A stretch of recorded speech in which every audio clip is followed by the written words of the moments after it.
All right. Hello, everybody. My name is Z. I hail from Kuala Lumpur, Malaysia. That's basically on the other side of Denver, right? On the side of the globe. So who am I? So I'm Z. I come from a technology background, but I fell into this whole agile space around 2005. And it was really a response to a crisis. So I was on a project. We were using rational unified process. Not sure if anybody familiar with that. Spent a very good 4 months planning upfront, and I did all the design documents, specification gathering, scoping, etc. First day of development rolls around, look at the architectural documents, and realize it doesn't work, right? And we had a fixed date project because I was in the broadcast industry at the time, and if anybody knows anything about the broadcast industry, there are two huge trade shows, right? Every year, one in Vegas, one in Amsterdam. And we were the project I was on was rebuilding one of the key suite of software for launch at NAB in Vegas, right? For about 15 months later. So if we miss that trade show, we basically lose 6 months of business. So that's a fixed deadline like any other, right? So we spent four and a half months on this, realized our designs don't work. We have to go back to ground one. And I went on Alta Vista at that time. Anybody remember that? And I keyed in, how do I save a failing project? Lo and behold, I find the work of Kent Beck. I look at it and I go, what could go wrong? Let's try this out. So I talked to the engineering director and said, hey, we're not in a good place. Let's try this out. He says, okay, why not? And we just started doing things like 4C cards, and we built a backlog in at that time it was Quality Center, right, which is a bug tracking app, and we were putting little requests in there, and we were prioritizing. And how I learned Agile was always a response to a problem, right? How do we keep our track? The stuff we're supposed to build. Oh, let's put in Quality Center because that's the only software we had. Um, we had a small team building software, but we always find it that when we try to put our code together, it doesn't compile or it doesn't work. Hey, let's make sure we integrate every day so that when we find problems, we find it before it doesn't carry forward. So it was all these little practices that we built up that was always in response to a problem. And over time, fast forward, not only did we make the trade show, right? The other thing that we did was we were constantly seeking feedback from our internal stakeholders because, while we were in Malaysia, our stakeholders were in Boston and in Japan, and we would just say, "Hey, is this right? Did we build this correctly? Is this what you want? Would you like to try this idea instead?" And we're evolving the software, the interface, the interactions along the way. So when we finally launched this product in Vegas, not only were we on time, we won an award at the show for best new product in this category. And when I reflect back when we did our debrief, and then we actually asked the question, how did we get here? How did we actually get here, right? And that was for me a huge learning moment. And I go, oh wow, it's like it was basically we're adapting how we work, we're seeking feedback. And the thing is, as we were doing this every day, we didn't like look at the big picture, but we kind of like fell into it. And since then, I never looked back. Whenever I go to a company that's not working in this so-called agile way or XP, I would try to bring those practices in, right? Because it's not because I believe agile is great or anything. I myself cannot see working any other way, right? And I basically say, let's try this, or I'm finding another job, right? So in a way, that's kind of how I ended up in coaching. I didn't know it was called coaching. It was just that wherever I went, I would try to work, work with my team to work in a better way because I just didn't want to work in, a worse way, or I always believe that there's always a better way of doing something. So that's kind of my career and how I landed in this like agile coaching. And then around 2012, I was actually hired in to not get people, but to change how organizations like work this way, right? So I didn't know what's called coaching. So I made a lot of mistakes, to be honest, a whole lot of mistakes, and had to learn how to like fix those mistakes. But in a way, I kind of got better at it. So one of the highlights of my kind of professional agile coaching career was at my last employer. I was there from about 2017 to 2020. It was a merger of two companies. It was an acquisition by Seek in Australia. I think some of you might know Seek is huge in Australia. It's a job seeking platform. And I was kind of the head of the agile transformation there. And I just applied what I learned in the previous decade, right? Like, how do we find out what's valuable? How do we iterate ourselves into something better? And one of the highlights here was we got recognition from the World Agility Forum in 2020 for um, having an agile, great place to work, right? So I think that was a kind of highlight of my career. What I'm doing now over the last couple of years is I've left that company. I set up my own practice. I work with a couple of clients, and my primary role is really to develop internal coaching capability, right? Because that seems to be a huge trend. I'm not sure in the States, but in at least my clients in Oceania and Europe and Asia, that's really the goal, right? Is you have larger companies, they look at this agile thing, they go, okay, we got to do it because everyone else is doing it. They usually bring in a consulting company like a McKinsey or a BCG, those are the top two ones, or maybe a Deloitte, Accenture. And part of what they have to do is they have to work in an agile way, but they also have to develop, they want to develop an internal coaching capability. So this is where they have someone who's probably a tester engineer or someone in business development or whatever, stepping into the agile coach role for the first time, but then complemented by a set of contractors. So that's what I've seen has been the trend over the last few years. And what I've been doing with my clients is coaching their coaches, but also developing this internal capability because ultimately my role is to just step back so that they can run themselves. So that's kind of what I've been doing over the last 2.5, 3 years now.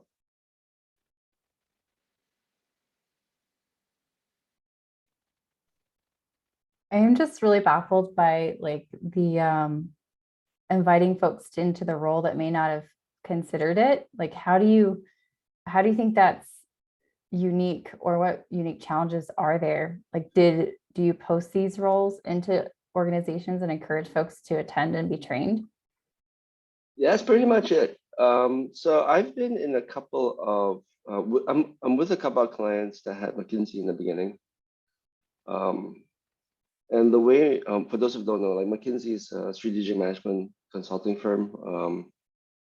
I frequently describe them as like the Rolls Royce of consulting. Like they're really popular with companies that can afford them, right? And one of the things that we've been opposing, or I don't want to say pushing, but part of their proposition to their clients, right, is um, the organizations need to sustain their own development, right? Which I agree with, right? And I think that's nothing contentious there. And part of their proposals as creating sustained development is you have to develop that internal capability. And part of preserving, it's part of it preserving the culture, some of it's optics, right? Is that because coaches generally are the ones bringing the change, you do want to have internal people as well doing it, as opposed to a bunch of consultants parachuted in. Because I think that was kind of agile last decade, I would say, 6, 7 years ago, where you had a bunch of consultants come in, they do the work, and then they leave, and the thing falls apart. So part of what the industry has learned is that you have to develop that internal capability. So these jobs are usually posted like any other job, right? Here's an open role for an agile coach. This is the job requirements. Usually what goes with it, if it's an internal posting, is we don't expect you to have knowledge or experience being an agile coach, but there is internal programs to support someone transitioning into that role. And that's where someone like me comes in, right? So I'm actually brought in to help them transition and develop into that role of agile coach. And it comes with training, mentorship, hand holding, things like that. So I'm looking at Anita over there, who is trying to support a bunch of folks that aren't typically in a coach position to gain this competency. So what advice do you have for someone who is trying to build up, let's say, engineering managers to become more of a agile coach support? And I don't know, Anita, if you want to expand anymore. Yes, and actually I was thinking of that because I think you touched on it at the last sentence you said was, it's obviously we can go coach, but the change has to be internal as well. So I just moved into this position, like Catherine said, and I'm coaching teams that we're trying out a pilot program basically. So they were used to having a scrum master hold their hand and things like that. We've moved out of that picture now. And obviously, just like you said, we do have a few challenges where I can go change it, but I want to step back. And so would love to hear more about, your experience on that. So you come from an engineering background, is that your role? So I used to be in like many years ago, but then I moved to a Scrum Master role. Okay. And now I've moved to an Agile Coach role. Yeah. So in this particular context, just a little bit more, like each team had a Scrum Master and they're used to that role, depending on that facilitator, person removing removing obstacles. But now they're trying to pull that role up into more of an Agile coach role and build up more internal capabilities in the team. Right. I think a part of what I see is also depends on the length of engagement, right? So I guess the question for you is like, do you have an end date to your attachment with your particular team? Like, do you have only 6 months to do this and it renews, or is it like an indefinite attachment? So I would say 3 months. And I mean, yeah. Okay. So yeah, it is one PI basically. And then we don't know what happens after that, but the pilot we're trying out is for a PI. Yeah. So one thing, the part of the work I'm doing right now, so to give you context, one of my clients now is a very large financial services company. And we have about 80 coaches in this organization, contractors and staff, right, combined. One of the things we've learned is we have to do what is called contracting. And this comes from professional coaching, right? And if you have like a fixed time, the exercise here is, by the end of my time with you, what do you want? It really comes to it as simple as that. But it's interesting because I've seen while it's an interesting concept, it's actually quite hard to do, because at the beginning of the engagement, your team might not actually know what they want.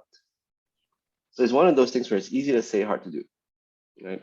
And that's where, if you go back to the Agile coaches with the stances, right, you get a mentoring, you get a teaching, etc. Part of being a coach, or a very experienced Scrum Master even, is how much education do I need to create clarity for my team so that they know what they want by the end of my time with them. And that is so critical. And I see like this is where a lot of coaches fail, is because they don't set up the expectation up front. And it becomes, I'm with you, you're with me, we don't really know where we're going. You don't really know what you're getting. Right? Sure. Yeah. Sounds about right. Yeah. So if we kind of rewind the clock, right, it really just goes back to, okay, I got 3 months with you. What do you want? And you go, I don't know. Okay, let's work on that. Right? Let's give ourselves a week, 2 weeks to figure out what is it you want. And here's the thing where I think it's really scary, but this is how I work and it's worked well for me, is if they still don't know, then I will say, I can't coach you. I can't be this team's coach, which is a really scary thing to say. Yeah. Right. But here's the thing. The counterpoint to that is, if you stay with this team and by the end of your tenure and they go, I have no idea what my coach delivered, your contract's not going to be renewed. Right. Yeah. Right. Yeah. Thank you. Does that help? Yeah. That does help. Yeah, absolutely. I just saw Peter nodding his head emphatically. I'm curious if you wanted to add, or if anyone else wanted to join in.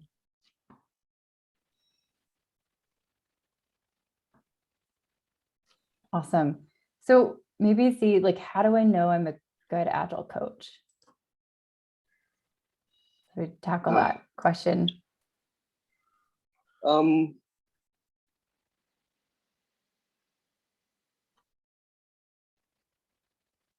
Okay. Or if you're my supervisor and I'm an Agile coach, and it's your job to help me understand if I am doing okay, how do you help folks in that position asking for a friend? Okay. I will start this with probably one of the worst ways I've seen people try to answer this question, and it's still a battle I'm fighting with one of my clients. The way they ask, how's your agile coach, is they do this thing called the coach NPS, the net promoter score. So they basically ask the team, it's like, how's your coach? Do you think he's great? Do you think you're not good? Somewhere in the middle, and then you come out score. I find that that's sort of like the worst way to ask, because it goes back to, I think there was a question about how do you ask for feedback. A lot of times we ask, hey, so how am I as a coach? Oh, I think you're nice. Yeah, you seem like a nice person. You're really helpful. You organize meetings for us and it makes things fun. Sponsors don't, pardon my French, but sponsors don't give a shit about that. Honestly, they don't, right? And that's where you kind of get this dichotomy sometimes, where the team goes, oh, I really love my agile coach, but then why are they leaving? Right? Because the sponsors, the people holding the money, don't actually see the value, right? And that goes to one of the questions around, I think from, let's see, I'm interested in learning about what Agile brings from a customer perspective. We always talk about team level metrics. The way to kill yourself as a coach is focus just on the squad, right? Because, and I've seen this enough times, I'm really gonna make a claim. What the team wants and what the business and the management wants is usually not the same thing. And that's part of the coaching role. How do you reconcile that, right? And this is where I think as a successful coach, and I see working with senior coaches, the ones that do really well, is they're able to focus on squad and stakeholders at the same time, right? And stakeholders could be managers from other, like if say your squad is dependent on, your squad is a dependency for another part of the organization, right? How do you help manage that stakeholder? If you have a product owner, is the product owner managing those stakeholders correctly? And I find that as a coach, I'm usually in this position where I might have a new product owner, a product manager. They don't know what they're doing because you're also potentially new to the role. And I see that this is quite common, especially with organizations that require a large amount of domain knowledge. That a person goes into the PO role is usually someone with experience in the business and enough relationships in the business. Right? That's very common that I've seen. But the question is, the assumption here is that because they know people and they know the products and the business, doesn't mean they know how to manage the stakeholders. Because remember, you're working in a different way. And as I'm coaching them, I'm really working with the PO to say, hey, how are you managing your external surroundings? How are you managing your externals, right? Because sometimes as a coach, we get too stuck with just the team. Oh, I'm making sure my team's happy, they're motivated, they're engaged, right? But we also got to look at delivery. Are we delivering well? Are we doing the right things? Sometimes what can kill a squad is we miss one delivery and someone's not happy. They say something to an executive saying, oh man, this squad, they just missed a delivery. Because of that, I missed my customer commitment. And sometimes those kind of stories stick in an organization for a really, really long time, right? We all been in organizations with rumors, right? Rumors is the lifeblood of organizations, right? Like it or not. And that's where like there needs to be this like layer of stakeholder management. And yes, I know it sounds tough, right? But it really just goes back to, are we asking the right people how I'm doing, right? So a lot of times as coaches, we ask the team how I'm doing, but we should also ask the stakeholders, how am I doing? Ask our dependent teams, how am I doing? Ask our customer teams, how am I doing? Ask an executive, how am I doing? And sometimes I get in arguments with other coaches with this. Is that why should I ask an executive? Because the executive doesn't know what I'm doing. But guess what? A word from an executive changes a lot of minds. And one of the work I'm doing is with another client. One of the executives has a very poor view of coaches. Okay. And here's the ironic thing: no one actually asked him for his opinion. So one of the interventions was go talk to this exec and actually ask him what his grouses are. And you know what he came back with? And this is what he said, right? Is I have a negative opinion of the coaches because no one tells me otherwise. Simple, right? So he says, give me data, give me evidence, right? And that started changing his view, right? And the situation went from rumors of the Agile coaching budget being slashed to at least now we're safe at preserving it, if not growing it. And that was worked for about over 4 months, right? So going back to the question, right? Like, ask the question how I'm doing to the right people, and the right people will be dependent on your context. Hope that helps. How do you articulate the value proposition or work with the business or your organization to articulate the value or need for coaches? Okay, I'm gonna say something that's probably gonna trigger some coaches, right? Agile coaches are actually consultants. Okay, I didn't see anybody get triggered, right? And I say this because I had the pleasure of meeting Lisa Atkins and had this conversation with her. So I can't remember exactly the reason, right? But it was basically at the time was an agile consultant, and consultants had a bad name. So Lisa had just finished her coaching program with New Ventures West and Integral, and they decided, she and Michael Spade decided, like, I don't want to call this consultant. What should we call it? Well, I'm taking a coaching course, so let's call that coach. Yeah. And I think that's kind of how it started. But if I really look at agile coaches, most of the time we're not actually coaching, right? We're not coaching. We're teaching. We're instructing. We call it instruction facilitation, but we're instructing people to do things, right? We're telling them through the guise of facilitation, and then maybe we do some coaching, right? And I think for me, when I work with coaches, that part is the hardest. And if you look at the Lisa Atkins, Michael Spade X, right? It doesn't say coaching; it says professional coaching, right? And that itself is a very deep space, right?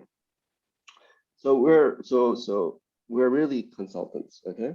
And the reason why I say this is organizations bring in consultants because they want a specific outcome, right? What is that outcome? And it goes back to the prior question of, not just asking, with your stakeholders, how am I doing? Is also asking the question, what do you want?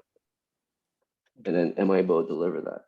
And if you look at the drivers for change, I don't want to say agile transformation, like drivers to change, is really improving the business context, right? Is it profit? Is it cost? Is it responsiveness? Is it the board? Is it following another business? So one of the things I find now with companies that bring in McKinsey's is usually the board level will say, you need to do this to stay relevant. And then the executives goes, sir, yes, sir, we'll do it without knowing why, right? It's basically fast follow. And I've seen banks do this where, let's say a bank does, usually what happens is not the top bank. So this is why I've seen this part of the world, right? It's not the top bank that does the transformation. It's usually number 3, number 4, because the other one's in trouble, right? Yeah, okay, I think Amar agrees with me. The other one's in trouble. So they bring in change and coaching, and either you succeed or fail, okay? There's success cases, there are fail cases. But all you need is one success case to bring attention to this. And then also number 1, number 2 starts getting anxious. Do we need to do that too? Yeah. Right? And the number 1 is, because if you're number 1, you're the most conservative, right? You don't want to change. But if number 2 does it, if number 2 is close to number 1 will do it, right? And that's a dynamic that happens in boardrooms, right? So that's why when I first started this agile work, a lot of it came bottom up, right? Teams are frustrated, they want to try something, but now it's become top down because a lot of boards are saying you got to do this, okay? So the good thing about top down is that the outcomes are clear. So pay attention to that as a coach, right? What is the company objective? What's the company strategy? Speak that language, right? That's going to help you as a coach. And one of the things I like to teach my coaches, right, is when you're in a top-down environment, there's something called the coach's mandate, right? You have a mandate. You have the support of executive management behind you on why you're doing this. Use that, right? And I know some people might go, "Oh my God, that sounds really icky," whatever, right? Well, guess what? If you don't use it, someone else is. But as a coach, is how do we use the mandate in a safe way, right?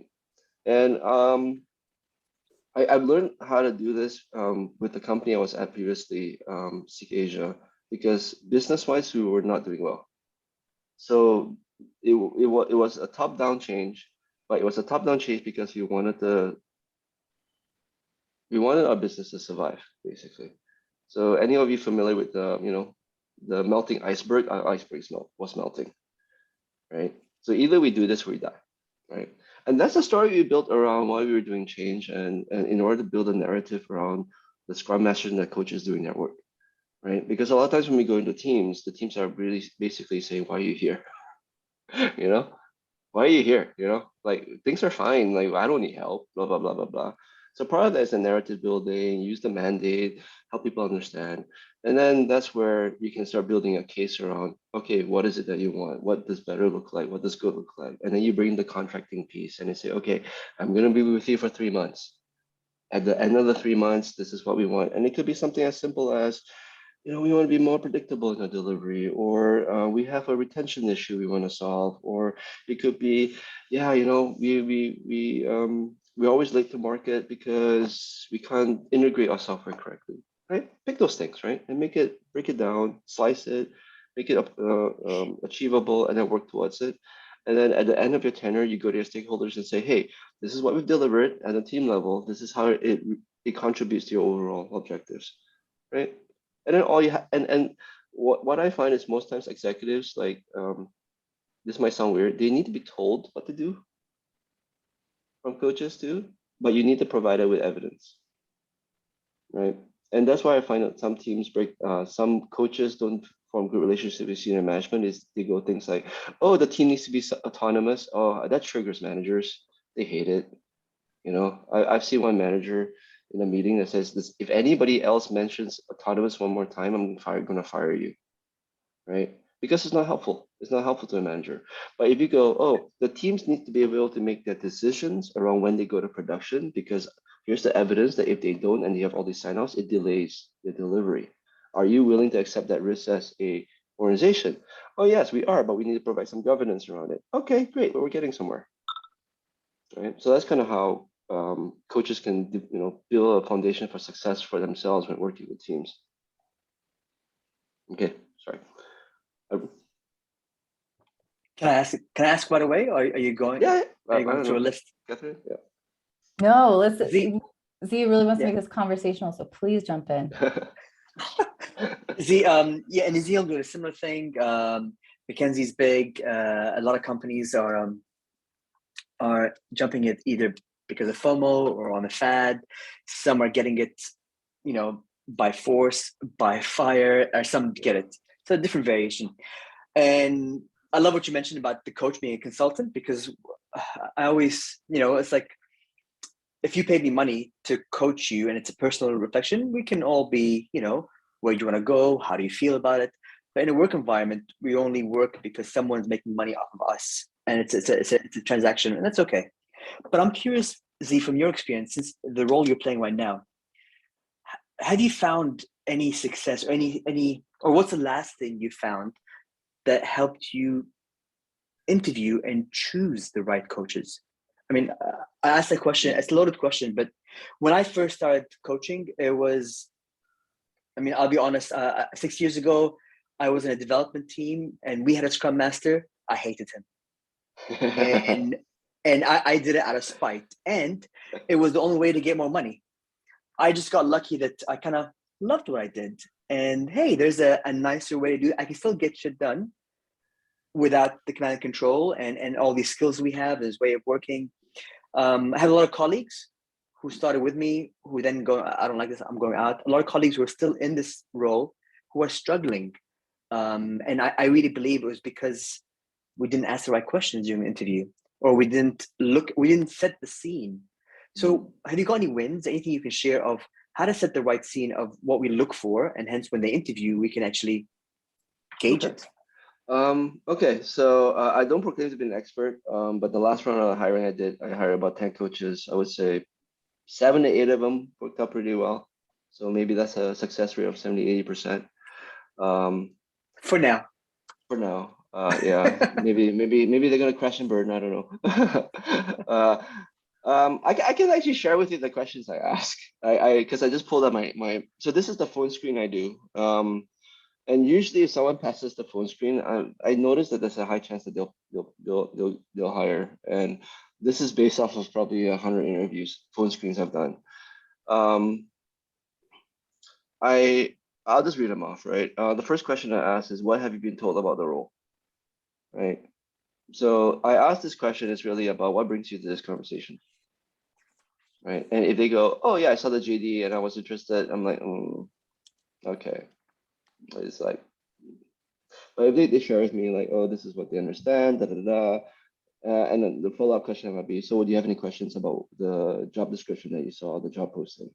And it might sound innocuous because part of this is sometimes we get candidates through agency or job portal, and I just want to understand, like, do they even understand what they're signing up for?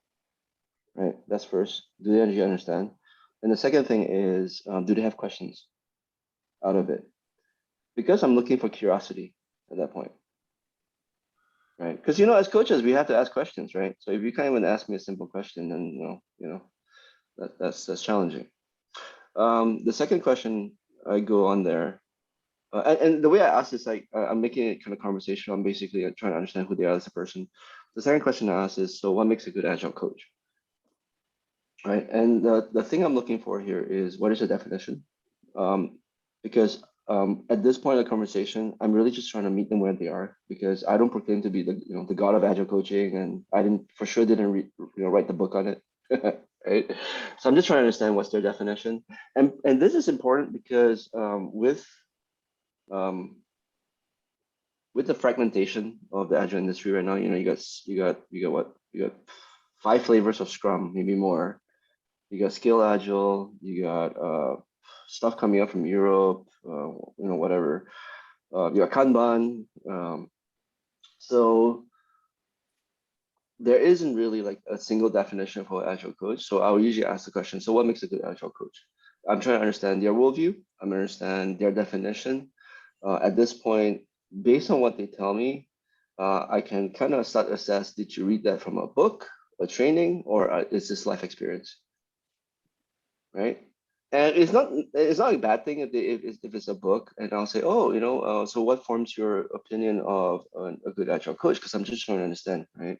Or if they go, oh yeah, this is based on my experience. Great, tell me about your experience. I want to know, right? And that kind of gets into the third question of, so tell me about your most recent experience in developing agile teams, right? And that is my worldview of what a coach is. Is a coach is there to develop capability and competency in teams. Right? That's what it is. At this point, and the key word here is developing. I will get a sense of how they view how they would do their work, right? And through my 100 interviews, I would say I've kind of formed. I can largely categorize people in kind of 3 ways, like 3 flavors of coaches. No better, no worse. There's like the project management type agile coach, right? Which is very much into, we got to get product out the door. We got to get delivery out the door, something like that.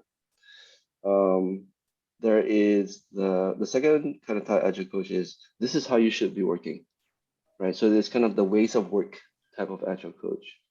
And then the third time when it's kind of like, oh, we need to care about people. It's all about people. We got to make sure the team is engaged and motivated, happy, and all that. So I kind of formed 3 categories. No bad, no worse. Like if you can have someone with all 3, that's the best.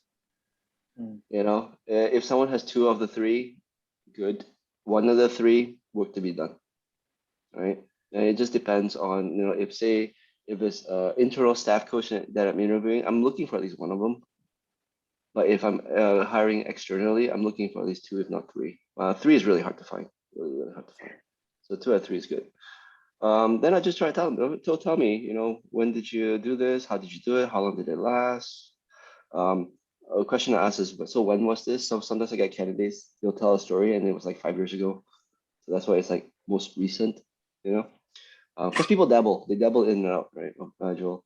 And what I'm looking for here is really around competence and experience, right? Are they competent? Do they have the experience to back it up? The fourth one is I'm looking, I asked the question, what are the common challenges that you face when developing Agile teams? How do you approach these challenges? Yeah, I want to hear your war stories, you know. A supplementary question I asked too is, so tell me, what was your biggest, you know, failure or crash and burn?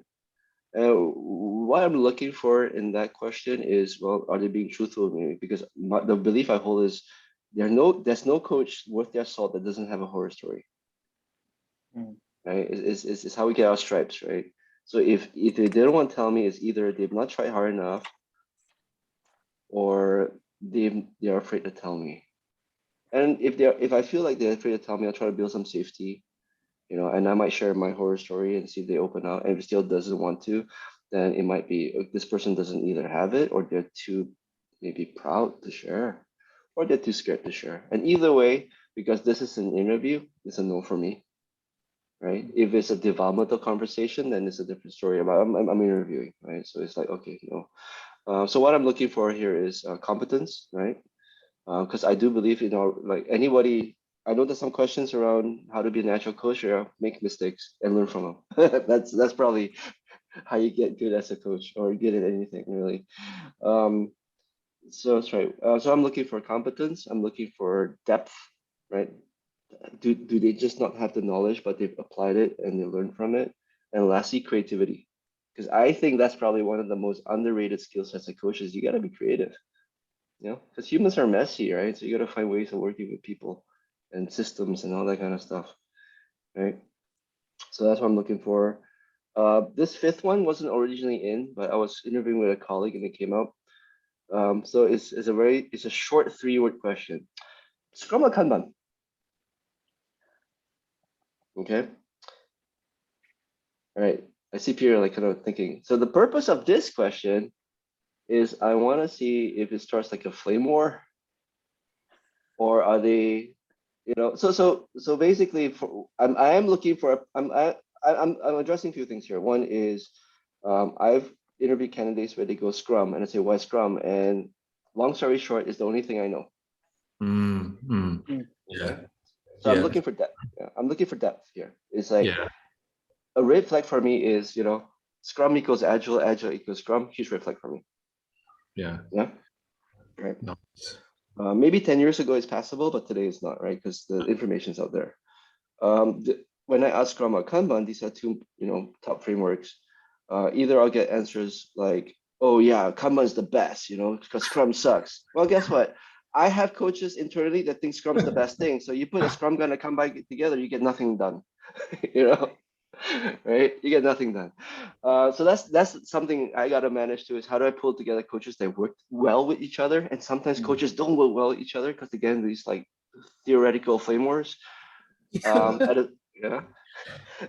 The other thing is I'm looking for breadth. Like, do you know that Agile is more than Scrum? And then thirdly, if someone goes, it depends, and I love that answer because it depends on what? Tell me. Yeah.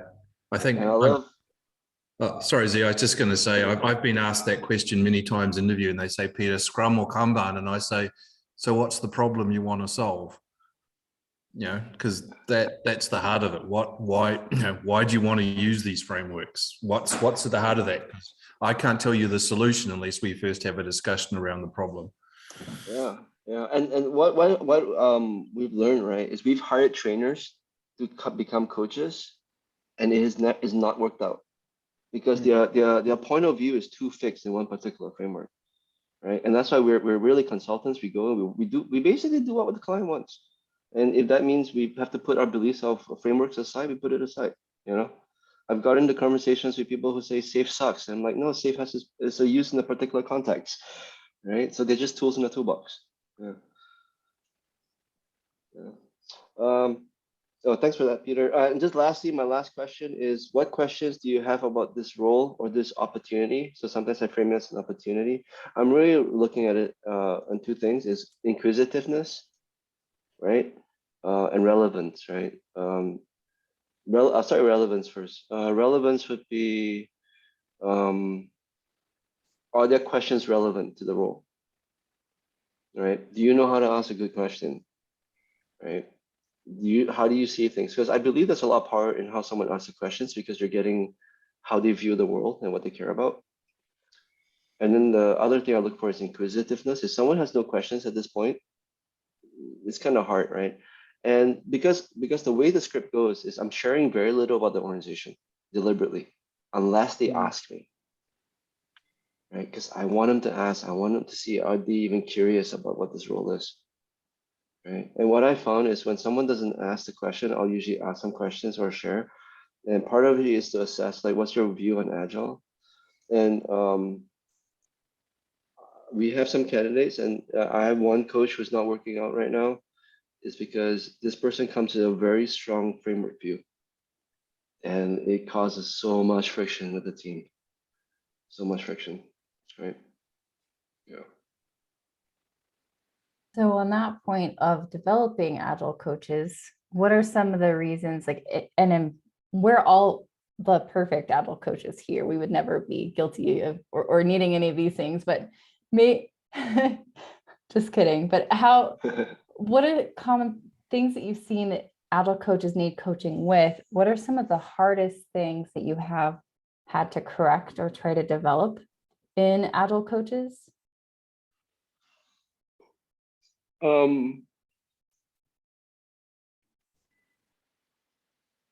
Okay. I think the first one is the worldview of Agile, right? The current Agile landscape now is heavily Scrum biased, heavily. And it's because Scrum.org and Inc. and Scrum Alliance did a really good job marketing, right? My personal opinion, I think XP is a fantastic framework. It's just, having met Kent is an extremely humble guy. He doesn't like to shout too loudly, and that's why XP is not as popular as it is. But apparently it's still very popular in Europe because they still have the conference over there, right? So I think XP is fantastic. But again, these are just tools and toolboxes. So part of one of the things I had to do with coaches is expand their toolbox, right? And coaches, and I like Scrum is great because Scrum to me is like the entry framework, right? It's a great way of getting into it, but it's not the end. It's not the end of the journey. So I have to help coaches see that that's not the end of the journey. How do you expand beyond Scrum, right? And I mean, even the Scrum guide says so, right? It's a lightweight framework. You had to add stuff to it. So it's really about expanding that worldview, and then developing the appropriate competencies depending on the context on top of it. So that's the first one. Just really quickly before you move on, the Oh, first yeah. one, how would you tell someone who hasn't asked for it that they could use some training? I'll usually get up in a whiteboard. For me personally, I'll share with them the history of Agile. There's actually a couple of good talks I share on YouTube as well. It's like, hey, watch this talk. It's 15 minutes, 20 minutes, whatever. This is how Agile came to be, right? And because me personally, I believe like we need to understand a bit of history, because Agile didn't miraculously just appear in 2001, right? It was a response to things that happened 50 years prior, well, actually 100 years prior, right? Starting with Frederick Taylor, if anybody familiar with him. But it was a long combination, and the Agile authors basically just kind of got. So this is a story I heard, right? The manifesto was in response to what was happening at that point in time, where people were pushing out fixed, plan frameworks. So they said, no, there is a better way of working, right? So that was the genesis of the manifesto. So I'll usually try to create education on that part. Why are we doing Agile? How did Agile come to be? A little historical lesson, just to give them context, right? And hopefully by then they're curious enough to go, oh, okay, so that's why there's Scrum and XP and all these other frameworks, because this is how they came to be. And really what I'm trying to create there is just awareness. And if they at the end of that they go, hey, I would like to learn more about Kanban, I'd like to learn more about less, or the craziest one I've had someone ask me was, I want to learn about DSDM. I'm like, why? But not because of it's not bad or anything. It's like I actually don't know anything about DSDM, right? But it's good. It's just trying to expand worldviews, right? So that's how I generally like to do it. Does that help, Catherine? Yeah. Okay. Right. So the second thing is being able to understand context within the team. context outside the team. So I find that when coaches first get into the job, the thing that takes up most, if not all, of a coach's focus is team, because that's who you're working with, right? You're in the dailies, you're working with them. You know, as a coach, like if you find people coming to you with personal issues, that's a good sign usually. That means you have trust. But it's also challenging if they come to you with personal issues. You know, like, hey, John comes to you and says, I can't work with Bob. I hate him. What do you do, right, as a coach, right? It might happen. This happened. You know, I've had people break down and cry and all that kind of stuff because change is stressful, right? So part of understanding how to help somebody is really understanding context, right? And that could be networking, that could be understanding who's who in the organization, that could be understanding the drivers, because ultimately these things will help you solve impediments and challenges, or at least name them and say, hey, I see this as a problem. You know, a lot of times I see, you know, in retrospectives, right? Teams will bring up problems that they can't solve, but it's actually the most painful ones, and they're complaining, and you go as a coach, it's like, ooh, what do I do? How do I solve it? A lot of that's understanding the context, right? You know, especially if it's external to team. So yeah, I have to do a little bit. So one of the things I'm doing now is systems training. You know, like how do you look at systems? How you visualize it? How you do networking, stakeholder management? How do you find information? Yeah, that's basically how do you even find information? It's actually a core skill, especially large organizations, right? And how you navigate around that. So that's kind of the second part. The third one is as in the coaching stance, how do we move away from this thing called powerful questions? I actually hate that term, right?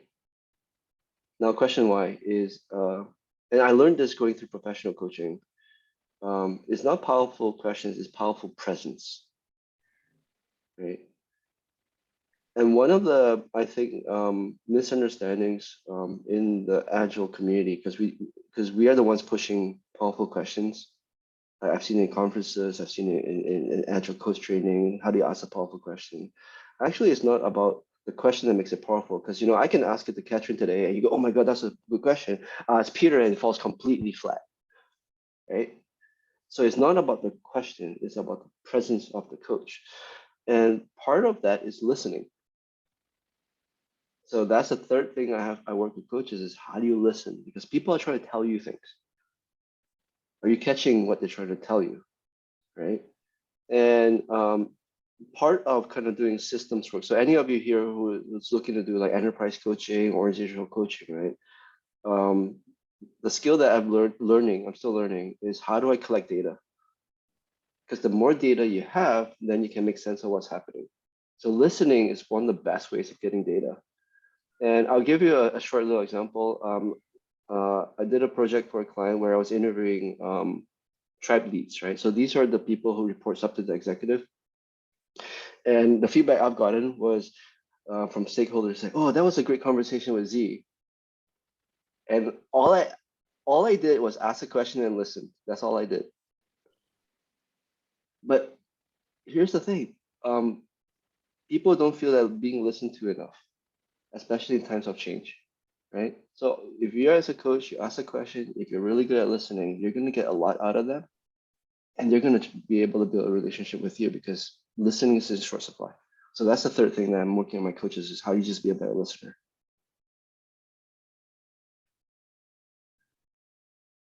I just want to be aware we're aiming for, around 60 minutes. So what other questions does a group have? Or anything that you feel like you feel passionate that hasn't been covered that you'd like to share? Sorry, I got distracted by the chat. Can you ask that again? Well, with trying to kind of wrap up soon, as long as people's, however long folks are comfortable with trying to wrap up in a few minutes, what questions does a group have with you while you have him? What would you love to get out of him or ask his opinion on? I have one question. Hi, this is Vishal. I'm working as a Scrum Master. I worked as a Agile coach, SAFe RT as well in the past. Current role is Scrum Master. I am in California, USA. So I want to build upon what you shared, Z, earlier you said powerful questions are not important, or the presence should be powerful of the agile coach.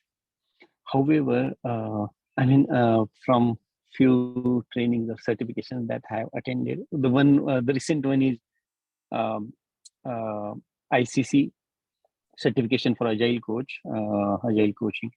I want since many years. So I have my first agile certification, one from Scrum org, certified Scrum Master back in 2013, and since many years I'm thinking again move to coaching. However, I'm stuck in. I think it will take some time. So for the trainings, they have been. So we had a dedicated session on open-ended questions. Why you should not ask this, how it will go in closed loop, for mentoring or coaching as well, how you should to listen more, to peel up the onion more for the problem which is in front of you. You should not ask closed-ended questions. So however, what I'm hearing that those open-ended questions, or I would say the powerful questions, I should not be mixing both, but they are not necessary, and the presence is important. Can you please elaborate on that, please? Maybe I give you a variation, right? It's not about asking powerful questions. It's about asking questions powerfully. Right? So it's not the question, it's the question asker. It's you, right? Because you're the one asking the question. And humans respond to humans, not just words. Okay. So to answer your question around how you can develop the presence, I hope I get a flame from this, but it will not be from an Agile course, right? Because most Agile courses are short form courses. It's very hard to learn that in a couple of days, right? If you look at the professional coaching space, their programs are 3, 6, 9 months long, because that's actually the time it takes to start cultivating presence. And if you want to start going down that path, then yes, look at the professional coaching space. There's lots of stuff there. And why I bring this in is because Lisa Atkins, who wrote the book, and Michael Spade, who wrote the book on Agile Coaching. I'm not sure about Michael. Michael does have a coaching certification, but Lisa Atkins came from New Ventures West as an integral coach. So she spent a year learning how to be a professional coach with New Ventures West, not an Agile organization, not an Agile training, to develop her presence, right? And part of this, I can repeat this because I think this is also in Lisa's book. She was previously a project manager. She was kind of very authoritative, command and control. She wrote about that in her book. What she had to learn to become a better coach was to how to let that go. And that's what coaching programs do, right? It's a lot of self-work so that you become more powerful when you're asking those questions, because you're improving your presence, right? So no easy way to get there. It takes time. And if you're interested in developing presence, take a look at the professional coaching space and take a look at a program that kind of suits what you're looking for. But my belief is you're not going to find it in an Agile course. Okay, thank you, Z. Anyone else have a question?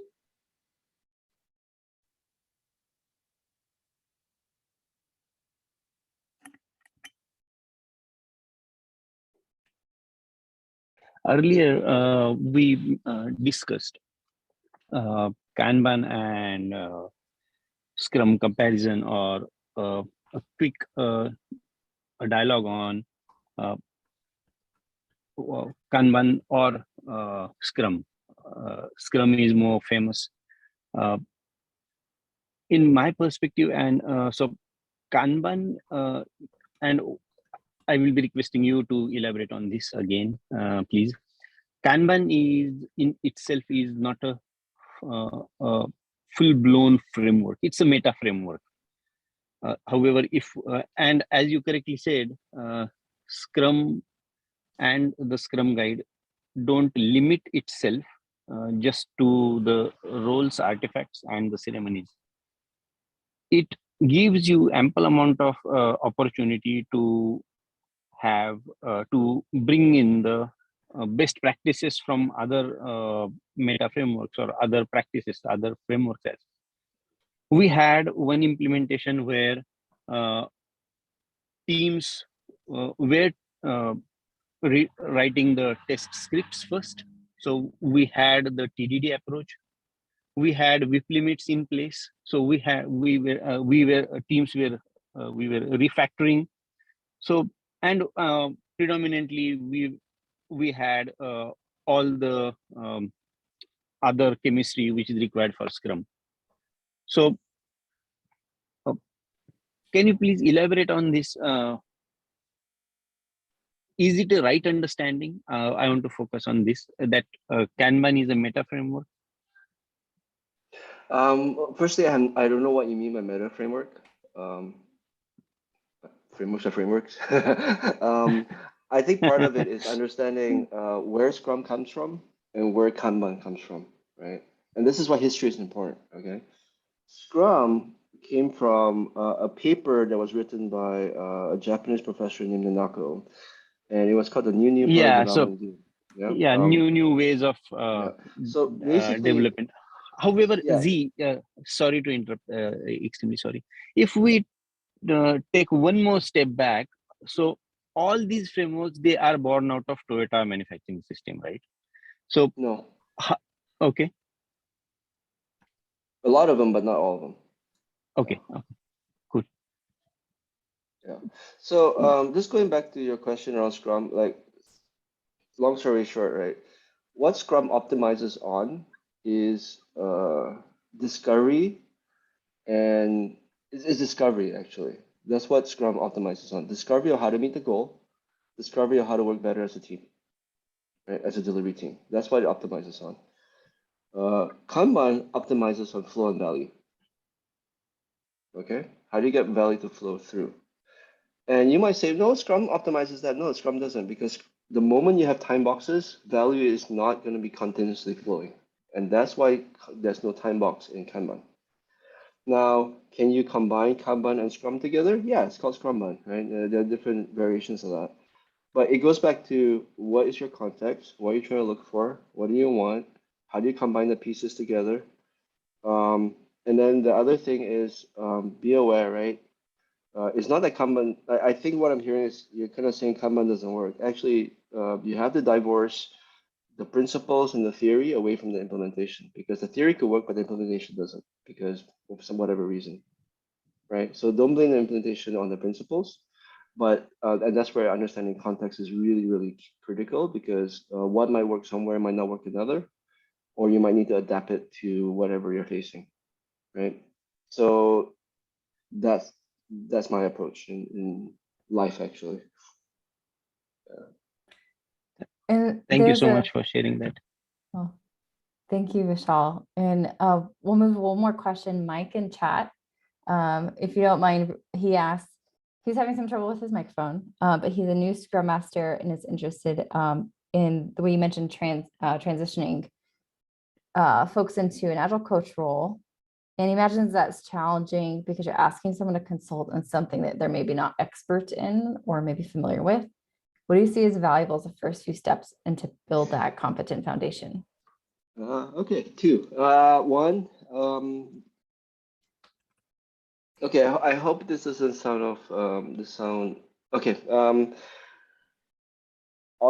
If you're new to something, but you're working with someone who's new to something, you don't have to be 100 steps ahead of them. You just have to be 3, 4, 5 steps ahead of them, right? That's probably okay, good enough. Yeah. So focus on how do you stay a few steps ahead of your team, right? And if you can build, you can run further ahead of your team and build more distance in terms of competency, experience, how you see things, then you're starting to build your expertise in that space, right? So be ahead of your team in what they're trying to do, and that's why the contracting thing is really important. The second thing is, how do you build space? Come to meetups, meet people, right? Go for trainings. And one of the things so I also organize the local Agile meetup, and the few of us started the meetup because we had no idea what we were doing, but we were just trying to find other people like us that didn't know what they're doing, so we can learn from each other. right? And I find that that's a fantastic formula, and that's why meetups are so awesome. Is while we might in a workplace it's probably not good to tell people I have no idea what I'm doing. That's probably a great way of not staying there. But then if you go to a meetup and you meet somebody who's more experienced and go, wow, I'm really lost in this situation. What would you do? That's where the power of the community really comes in, right? And then you can take that and bring it back to your team, right? So that's really my advice on that. That's worked for me, and that's actually what I do for some of my community members. They come to me saying, "Oh, I'm new to this role, etc." I'm like, "All right, yeah, let's talk through it." And then I can point them to the resources, or I can do a little bit of mentoring, give some experience sharing, but it's really to help them stay ahead of their team.